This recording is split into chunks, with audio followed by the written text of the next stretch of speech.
Subscribe करें ज्ञान YouTube channel को और बेल आइकन दबाना ना भूलिएगा। नमस्ते दोस्तों, स्वागत है आपका ज्ञान यूट्यूब चैनल पर। इस वीडियो में मैं आपको प्रूफ करके बताऊंगा। ये भी एक नंबर थ्योरी ही का पार्ट है, भाग है, लेकिन ये 9 क्लास में भी आप पढ़े होंगे कि √2 को इरेशनल दिखाओ। तो इस तरह आप 9 क्लास में भी पढ़े होंगे, लेकिन यहाँ पर थोड़ा नंबर थ्योरी के बेसिस पे है, थोड़ा सा इसमें नंबर थ्योरी का इस्तेमाल है। तो इसीलिए मैं आपको ये सवाल बता रहा हूँ। सो डैट आपको दिखाना है ये जो √2 है वो रैशनल नंबर नहीं है, मतलब √2 जो है वो इरेशनल है। इसको भी हम कॉन्ट्राडिक्शन से ही, इस सवाल को हम कॉन्ट्राडिक्शन से प्रूफ करेंगे। एक सवाल होता है, प्रूफ करने के लिए वो सीधे स्टेप वाइज उसको जाना पड़ता है प्रूफ करने के लिए, और दूसरा वो होता है जो कॉन्ट्राडिक्शन से होता है प्रूफ। तो इसको हम कॉन्ट्राडिक्शन से सिद्ध करेंगे कि ये जो √2 है वो इरेशनल वो रैशनल नहीं होगा। शुरू में इसको कॉन्ट्राडिक्शन में मानेंगे, लेट इट पॉसिबल कि ये जो √2 है वो रैशनल है। जब वो रैशनल होगा तो वो a/b के फॉर्म में होगा। आपको तो पता ही होगा कि रैशनल का डिफिनेशन की p/q के फॉर्म में होता है, जहाँ q ≠ 0 होता है। रैशनल नंबर का आपको डिफिनेशन पता होगा। ये जो a और b जो है वो सिंपलेस्ट फॉर्म में, मतलब a और b का जो GCD है वो 1 है, ab का जो SCF है वो 1 है। अब हम क्या करेंगे यहाँ पर ये जो √2 ये जो दोनों साइड को हम स्क्वायर कर देंगे। तो √2 इसका स्क्वायर बराबर a² डिवाइडेड बाई b²। तो यहाँ पर हो जाएगा b², 2b² इधर आ जाएगा और a²। तो ये साफ नज़र आ रहा है कि ये जो b² है a² को डिवाइड कर रहा है। ऐसे आप देखिए, यदि हम 2 को इधर ही रहने देंगे, 2 को इधर ही, और a² को इधर ले आएंगे, a² बाय b²। ये साफ दिख रहा है कि ये जो b² है वो a² को डिवाइड दे रहा है। तभी तो एक इंटीजर बच रहा है 2, पूरी डिवाइड कर रहा है, तभी तो यहाँ 2 बच रहा है।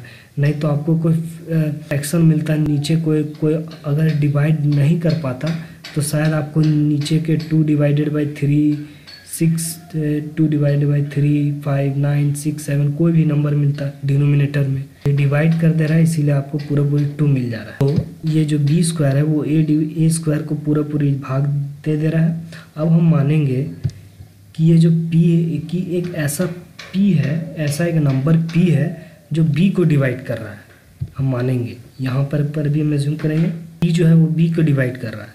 तो यहाँ पर हम थोड़ा सा हम और लिख देते हैं कि जब p b को डिवाइड कर रहा है तो ये जो p है वो डिवाइड करेगा, b² को भी डिवाइड करेगा। ऐसे करेगा, देखिए p है, यहाँ p है, तो हम p डिवाइड जब b को डिवाइड कर रहा है तो क्या p b यानी b² को डिवाइड करेगा। ये तो स्वाभाविक है। मान लीजिए यहाँ 2 है, p के जगह 2 है और b के जगह मान लीजिए 6 है। तो जब p6 को, ये जो 2 है वो 6 को डिवाइड कर रहा है, यानी यहाँ 2 है, यहाँ जो 2 है वो उसको p मान लीजिए और यहाँ 6 को b मान लीजिए। तो जब p 6 को डिवाइड कर रहा है तो ये तो स्वाभाविक है कि ये जो 2 है वो 6 × 6 यानी 6 का स्क्वायर को भी डिवाइड करेगा, स्क्वायर को भी। ये तो स्वाभाविक है। उसी तरह यहाँ पर जब p b को डिवाइड कर रहा है तो ये जो p है वो b² को भी डिवाइड करेगा। अब यहाँ पर जब p b² को डिवाइड कर रहा है, यहाँ जब p b² को डिवाइड कर रहा है, ये जो p है भाग दे रहा है b² को। तो आप यहाँ से देखिए कि ये जो b² है, पिछला में ऊपर वाले स्टेप में ये जो b² है वो a² को डिवाइड कर रहा था। तो जब यहाँ p b² को डिवाइड कर रहा है तो ये स्वाभाविक है कि a² को भी डिवाइड करेगा। ये तो स्वाभाविक है।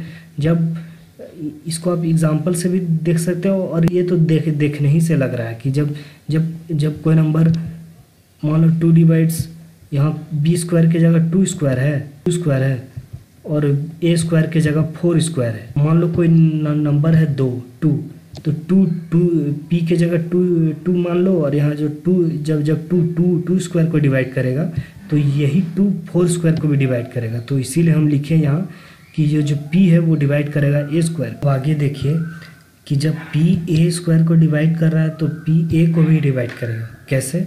देखिए, आप सोच रहे होंगे, आपके मन में एक सवाल आया होगा कि ये जो अगर आप 3 स्क्वायर को डिवाइड कर रहा है, अगर आप किसी के मन में आया होगा कि यहाँ p के जगह 9 है मान लेते हैं और a के जगह 3 है, तो ये जो 9 है वो 3 स्क्वायर को तो डिवाइड कर रहा है, लेकिन तो फिर ये तो सेटिस्फाई हुआ नहीं नीचे वाला से। दिस इम्प्लाइज ये जो p है कि 9 जो है वो 3 को डिवाइड करेगा।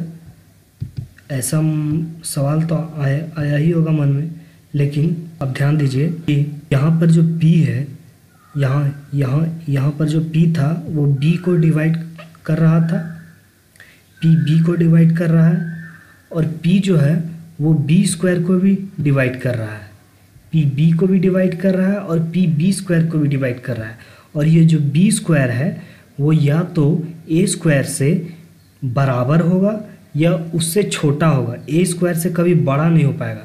अगर ये a स्क्वायर से बड़ा हो जाएगा तो b स्क्वायर कभी a स्क्वायर को डिवाइड नहीं कर पाएगा। तो b स्क्वायर a स्क्वायर से छोटा होगा या बराबर होगा। तो अब चूंकि p a b को डिवाइड कर रहा है तो ये स्वाभाविक है, जब ये जो p है वो b को डिवाइड कर रहा है तो स्वाभाविक है कि ये जो p है वो a स्क्वायर को भी डिवाइड करेगा। अब ऐसा हर एग्जाम्पल से आप कोई भी नेचुरल नंबर के एग्जाम्पल से आप इसको इतना जो है, इतना से आप कोई भी आप नेचुरल नंबर लीजिए और आप अब बी स्क्वायर की जगह कुछ बैठाइए और ए स्क्वायर की जगह कुछ बिठाइए और ये सब कंडीशन को सेटिस्फाई कराइए। तो ऐसा कंडीशन जरूर आएगा, ये जो p है वो जरूर डिवाइड करेगा a को। तो जब p a को डिवाइड कर दिया तो इसका मतलब हो गया, बट जब p a को डिवाइड कर दिया और p b को भी डिवाइड कर दिया तो इसका मतलब हो गया कि SCF जो हो गया, जब p a को और b को डिवाइड कर दिया तो इसका SCF p होना चाहिए था। a b का जो SCF या GCD है, इससे हम दिखा दिए कि AB का जो GCD है वो P हो गया, क्योंकि P जो है वो A को भी डिवाइड कर रहा है, B को भी डिवाइड कर रहा है। बट तो इसीलिए हम लिखे यहाँ पर कि ये जो AB का जो GCD है वो 1 है। हमने माना था ना शुरू में, ये यहाँ पर देखिए शुरू में ही हमने माना था जहाँ AB का GCD 1 है। मैं इसको गोल गोल कर देता हूँ।